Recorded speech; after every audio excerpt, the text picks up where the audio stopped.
Donc on va procéder au contrôle, aux différents contrôles nécessaires pour savoir justement d'où vient le problème. Donc première des choses, quand vous avez un client qui se plaint justement d'un symptôme, un symptôme type refus de démarrage, qu'est-ce qu'on fait? Lecture défaut. Lecture défaut, on va avant même ça, on va essayer de reproduire le symptôme. Donc tu essaies de démarrer la voiture, s'il te plaît. Le booster est sur on. Vas-y, c'est bon. Vas-y.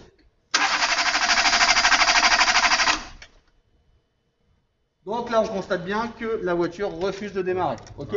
Donc de là, effectivement, on va partir après sur un contrôle des défauts.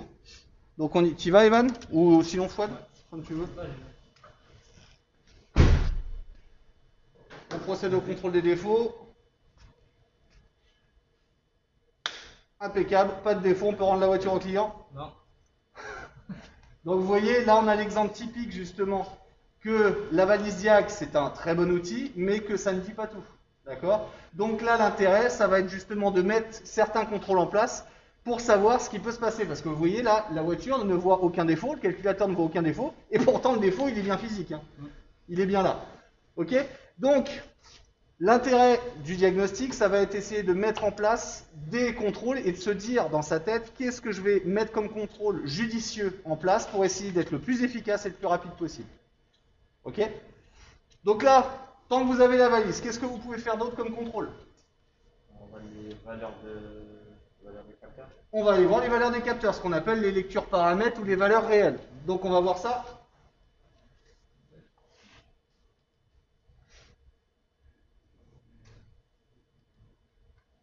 Voilà. Et donc, un des premiers capteurs qu'on va regarder, ça va être quoi? Capteur régime moteur. Régime moteur, voir si on a quelque chose. Tu m'actionnes. On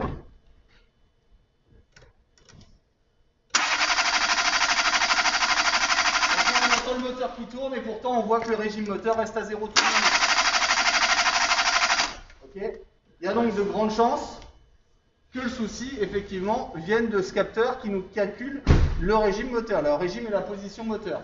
Donc de là, on va mettre en place des contrôles pour pouvoir justement aller vérifier ce capteur. Donc avant de mettre en place les contrôles, il va falloir déjà s'intéresser à quel est le type de capteur qu'on va retrouver sur cette voiture. Pour cela, on va utiliser quel outil qui va nous donner des informations justement sur l'équipement monté dans la voiture?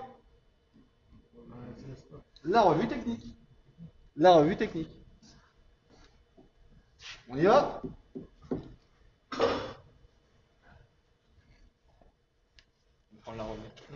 Donc on prend la revue tech, on est connecté, on me sort le schéma électrique et la méthode de réparation qu'on peut retrouver justement sur Ateliodoc.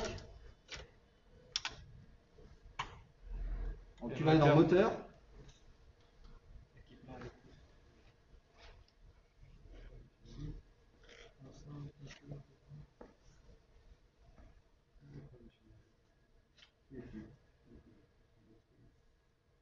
Alors attends, gestion moteur.